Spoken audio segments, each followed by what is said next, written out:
Local news for Wednesday the 29th of November. Two Masterton landlords are taking a stand on ongoing vandalism by children as young as 8 by seeking tenant approval to issue trespass notices to known offenders and in some instances their parents.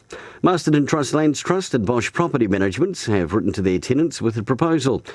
It has included broken windows, smashed bathrooms, graffiti, setting off fire alarms and fires lit in and around some buildings. Theft and intimidation of business owners and their staff and clients was also a problem.